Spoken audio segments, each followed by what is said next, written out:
स्वाध्यायः परमः। Doctor Baba Saheb Ambedkar open university.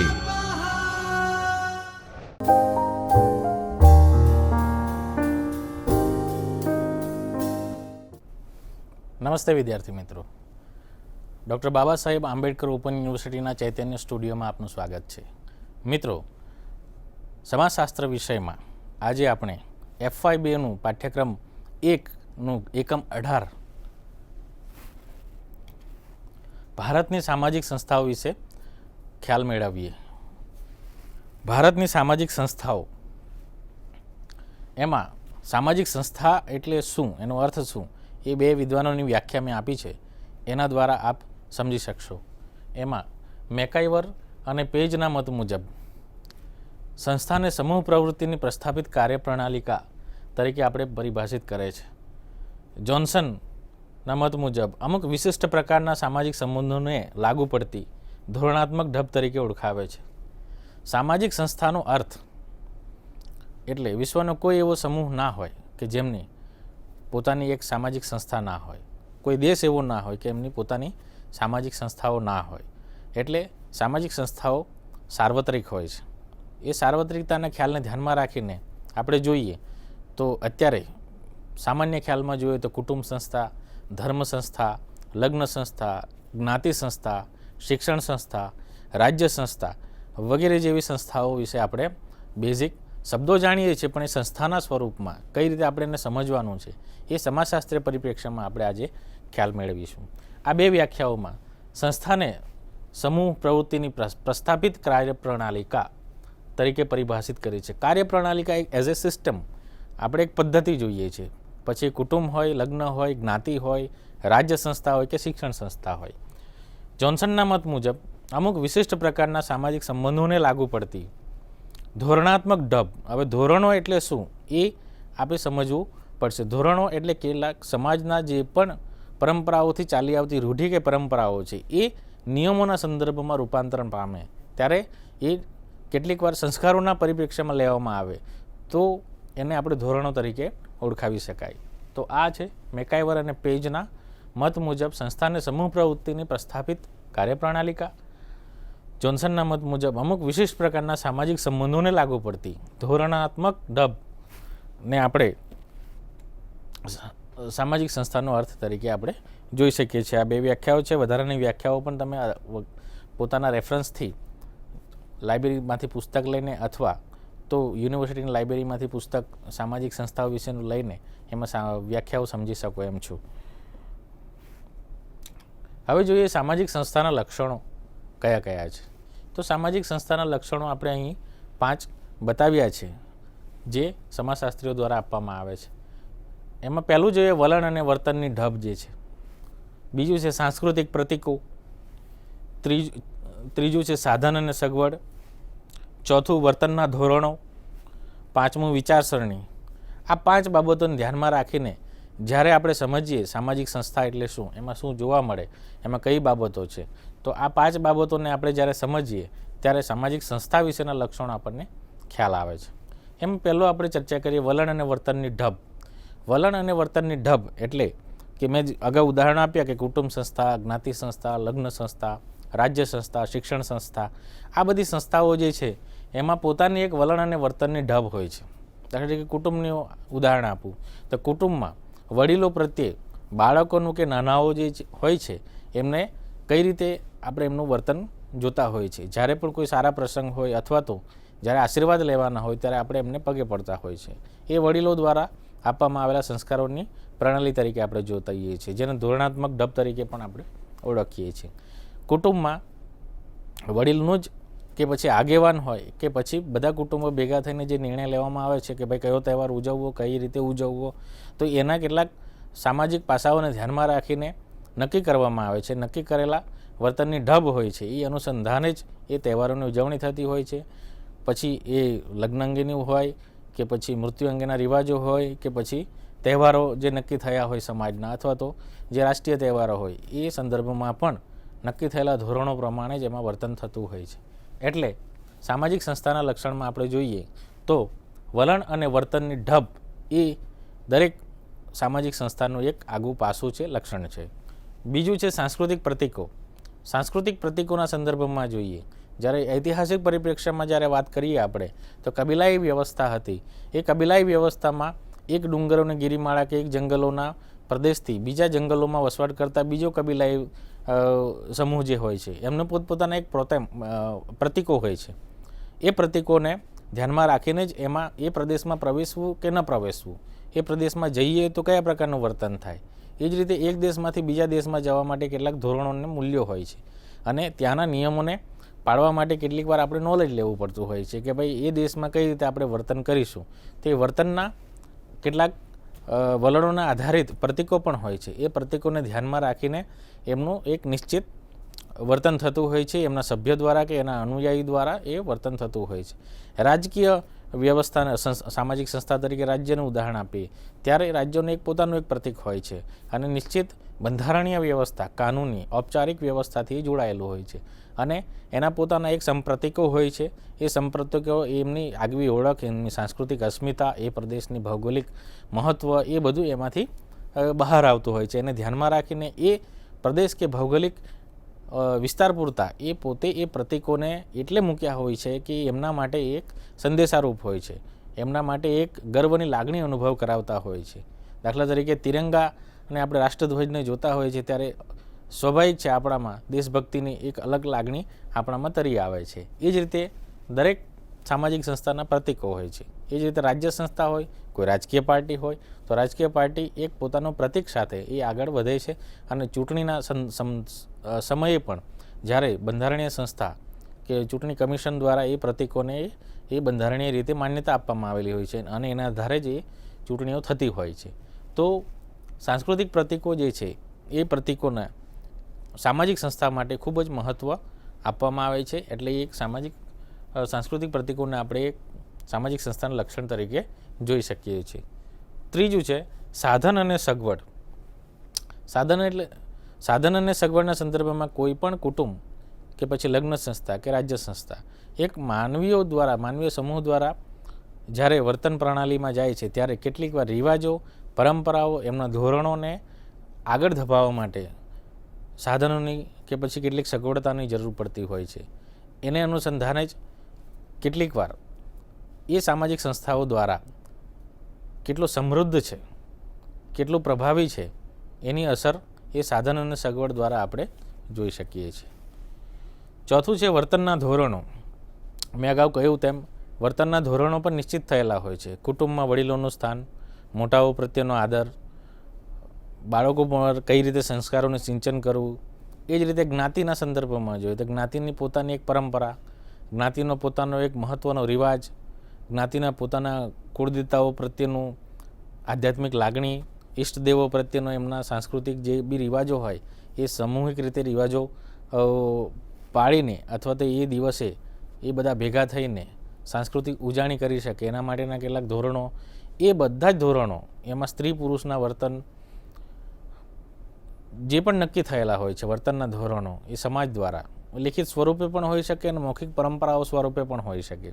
દાખલા તરીકે સભ્ય સમાજની જ્યારે વાત આવે છે, એટલે ઔપચારિક સંબંધો અને સંદર્ભમાં ધ્યાનમાં રાખીને સભ્ય સમાજની વાત કરીએ તો એમનો પોતપોતાના સમાજનું એક લેખિત બંધારણ પણ હોય છે, રિવાજો પણ હોય છે.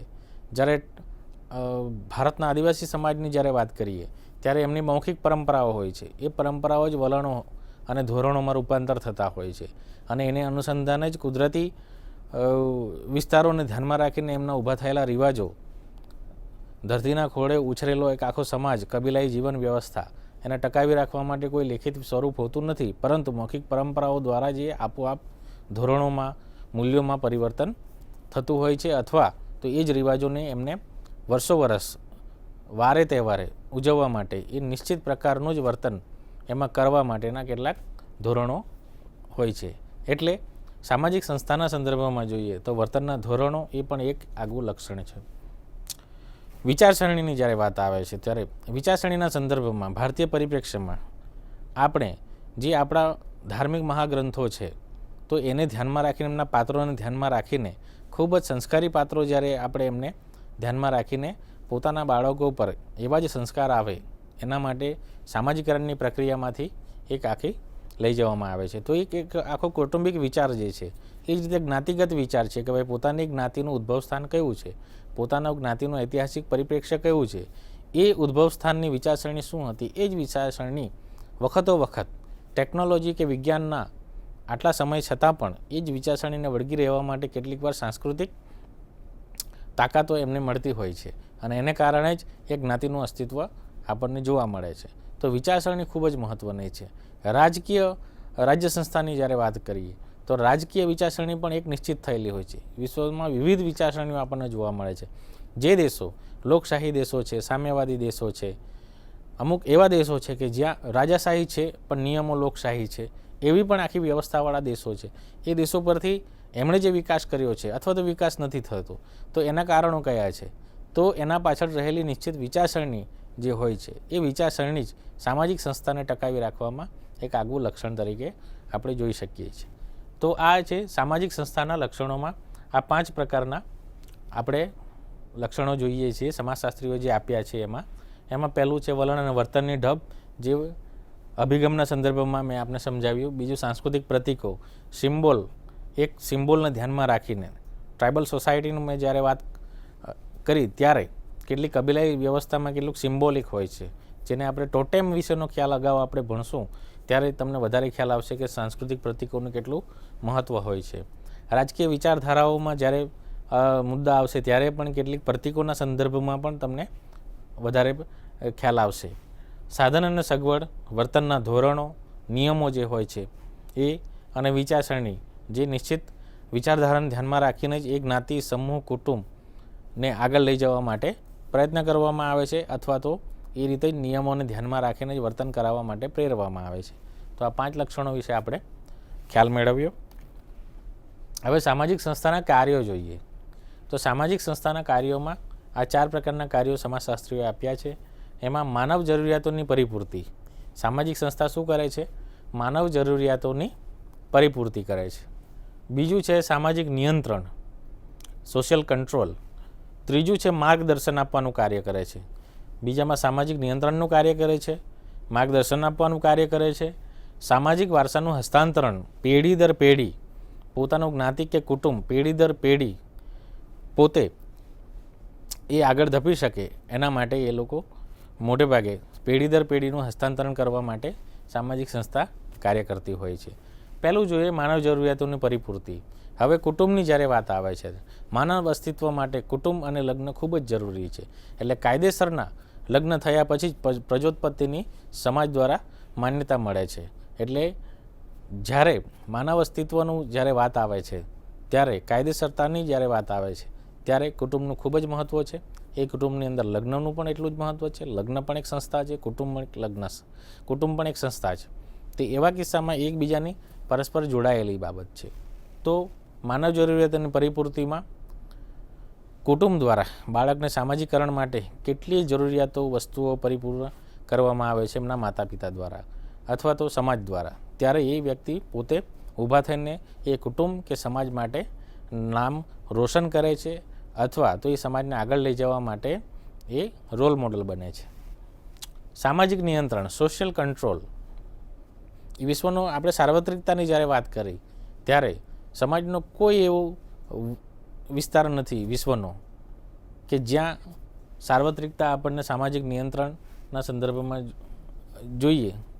ત્યારે સામાજિક નિયંત્રણના કેટલાક નિયમો હોય છે. એ નિયમોમાં એ સમાજમાં કઈ રીતે કુટુંબમાં વર્તન કરવું, કયું ના કરવું, કઈ રીતે બોલવું, કઈ રીતે ના બોલવું, કયા ઉચ્ચાર સાથે બોલવું, સામે પક્ષે વડીલો સાથે કઈ રીતે વર્તન કરવો, અથવા તો સ્ત્રી પુરુષના કિસ્સામાં જોઈએ તો મહિલાઓના કિસ્સામાં પણ કેટલાક વર્તનના ધોરણો સમાજ કે કુટુંબ દ્વારા નક્કી થયેલા હોય છે. અને એ જ નક્કી થયેલા ધોરણો આજે કેટલીક વાર સમસ્યાઓ પણ ઉદ્ભવી છે. એ સમસ્યાઓને ધ્યાનમાં રાખીને આજે સરકાર દ્વારા પણ પ્રયત્નો કરવામાં આવે છે. દાખલા તરીકે દહેજ પ્રથા. તો કેટલીક વાર સમાજમાં એ જરૂરી હોય છે એવું સમાજના અગ્રણીઓ માનતા હોય કે સમાજના નિયમો માનતા હોય, પણ બંધારણીય પરિપ્રેક્ષ્યમાં સૌથી વધુ કન્યા પક્ષે કે મહિલા પક્ષે જ ભોગવવું પડતું હોય અને એવા કિસ્સામાં દહેજના સંદર્ભમાં મૃત્યુ થયાના પણ કિસ્સાઓ કે પછી આત્મહત્યાના પણ કિસ્સાઓ થઈ જાય છે. એ સામાજિક સમસ્યાને ગણીને સરકારો કે પછી રાજ્ય પોતે એક નિયમો બનાવે છે, નિયંત્રણ મૂકે છે. એ નિયંત્રણને આધીન એ સમસ્યાની બધી કે પછી સમસ્યાને અટકાવવા માટેના પગલાંના રૂપે પણ સામાજિક નિયંત્રણ કાયદેસર બંધારણીય રીતે પણ હોય છે અને સમાજની રીતે પણ હોય છે. કેટલીક વાર સમાજ ભેગા થઈને પણ પ્રતિજ્ઞાઓ લેવામાં આવે છે, સારા દિવસે ભેગા થઈને સારું કાર્ય કરવા માટે પ્રેરણાઓ આપી શકાય એવા ઉદાહરણો સાથે એ પોતે નક્કી કરે છે કે આજ પછી આ જે કુરિવાજ છે એ કુરિવાજના સંદર્ભમાં દાખલા તરીકે લગ્નનો ખર્ચ હોય તો અમીર ગરીબીનો ખ્યાલ આવે તો એવા કિસ્સામાં બધા જ સમાંતર થઈ જાય, સરખા થઈ જાય. એના માટે વડીલો ભેગા થઈને એમાંથી આર્થિક રીતે સદ્ધર કુટુંબોના વડીલો પણ હોય અને નિમ્ન ઓછી આર્થિક વ્યવસ્થાવાળા કુટુંબો પણ હોય, પરંતુ કોઈને તકલીફ ના પડે એના માટે પણ ભેગા થઈને પોતે પ્રતિજ્ઞા લેતા હોય છે કે નિયમો બનાવતા હોય છે. એ એક પ્રકારનું સામાજિક નિયંત્રણ જ છે. પછી છે માર્ગદર્શનની બાબતમાં આપણે જોઈએ તો કુટુંબમાં સૌથી વધુ માર્ગદર્શન વડીલો દ્વારા કે પછી ત્રીજી પેઢીના માણસોનું જ્યારે આપણે પૌત્ર કક્ષાએ હોય છે ત્યારે સામાજિકરણના ભાગ તરીકે દાદા દાદીનું માર્ગદર્શન સૌથી વધુ આપણને જોવા મળે છે. તો પેઢી દર પેઢી પણ માર્ગદર્શન મળતું હોય છે, જ્ઞાતિના સંદર્ભમાં પણ માર્ગદર્શન મળતું હોય છે, લગ્નના સંદર્ભમાં પણ માર્ગદર્શનો લેવા પડે છે એવા પણ કિસ્સાઓ છે. તો આ જે છે માર્ગદર્શન એ સામાજિક સંસ્થા માર્ગદર્શન આપવાનું કાર્ય કરે છે. સામાજિક વારસાનું હસ્તાંતરણ એટલે મોટેભાગે આપણે કોઈ ફિલ્મોમાં જોઈએ છીએ કે ખૂબ જ મોટા ઉદ્યોગપતિઓ મૃત્યુશૈયા પર પડ્યા હોય અને પછી લિખિત સ્વરૂપે પોતાની સંપત્તિ કોને આપીને જશે. તો એના માટે પણ એ ફિલ્માંકન આપ સૌએ જોયું હશે. એવા કિસ્સામાં આપણે જોતા હોય કે પેઢી દર પેઢી ખૂબ જ સારું પાત્ર કોણ છે એમના માટે, કુટુંબનું સૌથી પ્રિય ફેમિલીમાંથી વ્યક્તિ કોણ છે તે એવાને, અથવા તો પોતાની સંપત્તિ કોને સાચવશે, પોતાના વિચારોને કોણ આગળ લઈ જશે, પોતાના કુટુંબ સંસ્થાના સંસ્કારોને કોણ આગળ લઈ જશે. એવા કિસ્સામાં જ્યારે એ મોભી દ્વારા લેખિતમાં લખી આપવામાં આવે છે કે મારા મૃત્યુ પછી કે મારા ગયા પછી તમામ સંપત્તિનો વારસદાર કે પછી જવાબદારી એ આ નામની વ્યક્તિ સંભાળશે. એ રીતે ઔપચારિક રીતે કાયદેસર પણ એ પેઢી દર પેઢી હસ્તાંતર કરવામાં આવે છે. જ્યારે કબીલાઈ જીવન વ્યવસ્થાવાળા કુદરતી સમાજો જોઈએ તો સામૂહિક જીવન પદ્ધતિ કઈ રીતે વિકસે અથવા તો સમૂહમાં કઈ રીતે રહેશું એના માટેના કેટલાક પોતાના ટ્રેડિશનલ નિયમો હોય છે, પરંપરાગત. એ નિયમોને ધ્યાનમાં રાખીને જ એમના બાળક ઉપર સમાજીકરણ એ રીતે જ કરવામાં આવે છે પેઢી દર પેઢી કે ભાઈ આ ભૌગોલિક, કુદરતી કે પર્યાવરણીય સમસ્યાઓ સામે આ રિવાજ કે આ નિયમ અપનાવશું તો જ આપણે સામૂહિક રીતે સારી રીતે ટકી શકશું. એવા જે પેઢી દર પેઢી નિયમો કે વારસાનું હસ્તાંતરણ કરવામાં આવે છે તો એ એક સંસ્થા દ્વારા સામાજિક સંસ્થાનું કાર્ય થયું એમ આપણે કહી શકીએ છીએ. તો આ હતા 4 સામાજિક સંસ્થાના કાર્યો. પહેલું છે માનવ જરૂરિયાતોની પરિપૂર્તિ, બીજું સામાજિક નિયંત્રણ, ત્રીજું માર્ગદર્શન, ચોથું સામાજિક વારસાનું હસ્તાંતરણ. સામાજિક સંસ્થાઓ વિશે પરિચય મેળવીએ. આમાં મેં 4 પ્રકારની સામાજિક સંસ્થાઓ વિશે આપણે લીધી છે. એમાં બેઝિક પહેલી છે કુટુંબ સંસ્થા, બીજી ધર્મ સંસ્થા, ત્રીજી શિક્ષણ સંસ્થા, ચોથી રાજ્ય સંસ્થા. હવે આ સામાજિક સંસ્થાઓનો ખ્યાલ વિશાળ છે. અગાઉ જેમ જેમ આપ FYમાં, SYમાં કે TYમાં ભણતા જશો ગ્રેજ્યુએશન પૂરું કરવા સુધી, ત્યાં સુધીમાં કુટુંબ સંસ્થા અને તેમના કાર્યો, એમના લક્ષણો એ વિસ્તારથી આપ સમજી શકશો. એ રીતે ધર્મ સંસ્થા, એમના કાર્યો, લક્ષણો એ વિસ્તારથી આપ સમજી શકશો. શિક્ષણ સંસ્થા એ પણ ખૂબ જ બહોળો ખ્યાલ છે. રાજ્ય સંસ્થા એ રાજકીય પરિપ્રેક્ષ્યમાં આપ ખૂબ જ વિસ્તારથી આપ સમજી શકશો. તો સામાજિક સંસ્થાઓ વિશેનો બેઝિક પરિચય જે છે એમાં કુટુંબ સંસ્થા વિશે અગાઉના લક્ષણોમાં અમે આપને કુટુંબનું કીધું કે ભાઈ સામાજિકરણ કરવાનું કાર્ય જે છે, કુટુંબ નું સંસ્કાર આપવાનું કામ, પેઢી દર પેઢી પોતાની સંપત્તિને સાચવવાનું કામ, એ બધું કામ જે છે એ કુટુંબ સંસ્થાના સંદર્ભમાં વ્યક્તિ જ્યારે સમાજીકરણથી બાળકમાંથી મોટો થાય છે ત્યાં સુધીનું કાર્ય અને એમની સરાહના કરવાનું કાર્ય કહો કે રક્ષણ કરવાનું કાર્ય કહો કે પછી એમના નિયમોના, એમના પોતાના સ્વચ્છંદી નિયમોને નિયંત્રણ કરવાનું કાર્ય પણ એ કુટુંબ સંસ્થા કરી આપે છે.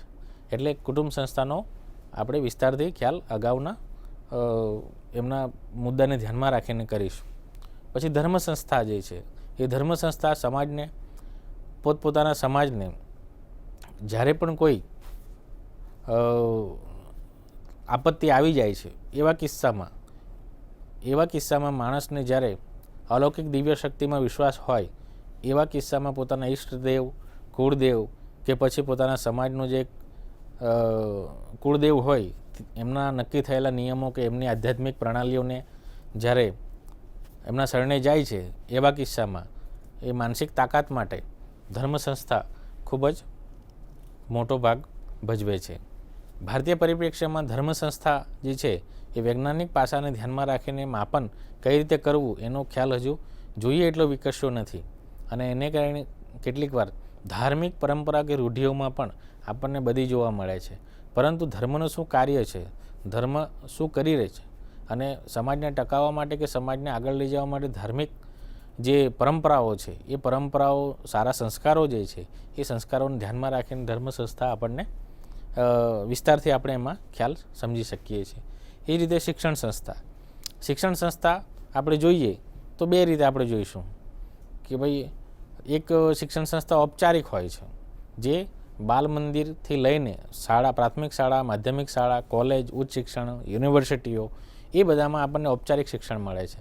જ્યારે અનૌપચારિક શિક્ષણ એ પાછી આપણને કુટુંબ સંસ્થામાં જ વડીલો દ્વારા કે વડીલોના સંસ્કારો દ્વારા, વડીલોના કુટુંબના સંસ્કારો જે છે એ સંસ્કારોને જ આપણે જીવનમાં ઉતારીને આગળ જવા માટે એ અનૌપચારિક શિક્ષણ એ કુટુંબ જે સમાજ સાથે જોડાયેલું હોય એ સમાજને ધ્યાનમાં રાખીને એમાં સમાજીકરણ વ્યક્તિનું થતું હોય છે. એટલે આ જે શિક્ષણ સંસ્થા જે છે એ શિક્ષણ સંસ્થા ઔપચારિક અને અનૌપચારિક એ રીતે બે રીતે વ્યક્તિને સમાજીકરણ કરવાનું કાર્ય કરે છે. એ જ રીતે રાજ્ય સંસ્થા, રાજ્ય, ભારતમાં કેટલા બધા રાજ્યો છે અને ભારતનું એક જ બંધારણ છે. એ બંધારણ ધ્યાનમાં રાખીને રાજ્યોની રચના થતી હોય છે. એ રાજ્યોની રચનામાં કેટલીક વાર ભાષાવાર રાજ્ય રચના પણ હોય છે, પ્રદેશવાર રાજ્ય રચના હોય છે, કુદરતી પ્રદેશને ધ્યાનમાં રાખીને પણ રાજ્ય રચના હોય છે, અને લોકોને ધ્યાનમાં રાખીને કે ભાઈ લોકોનો જે બહોળો વર્ગ જે છે એ બહોળો વર્ગ પોતાના દેશમાં તો એક રાષ્ટ્ર તરીકે તો હોય જ, પણ છતાં પણ કેટલીક વાર વહીવટી શાસન પદ્ધતિમાં એમને કેટલીક વાર નડતરરૂપ થતું હોય છે. એવા કિસ્સામાં નિયમો બદલીને પોતે એક સમૂહને એક રાજ્ય તરીકે સ્થાપિત કરે છે, તો એના પોતાના નિયમો, રાજ્યના એ નિયમો બંધારણીય રીતે સરકારના જે કંઈ પણ કાયદેસરના નિયમો છે ભારતીય સંવિધાન ધ્યાનમાં રાખીને એની માર્ગદર્શિકાને આધારે જ રાજ્ય બનતું હોય છે. અને એ રાજ્યની પછી જવાબદારી કયા પ્રકારની છે, બાળક, વૃદ્ધ, મહિલા કે પછી યુવાન, આ વ્યક્તિઓ જે છે એની અંદર જ પાછું રાજ્યની સૌથી વધુ વિશાળ જવાબદારી એ છે કે સમાજીકરણ કઈ રીતે થાય, એક રાજ્ય કઈ રીતે ટકી રહે, રાજ્યના સંપ્રતિકો કયા હોય, રાજ્યનો આગવી ઓળખ કઈ રીતે થઈ શકે, રાજ્યનો સમૂહ જે છે, વર્ગ જે છે એ વર્ગ આગળ કઈ રીતે જાય.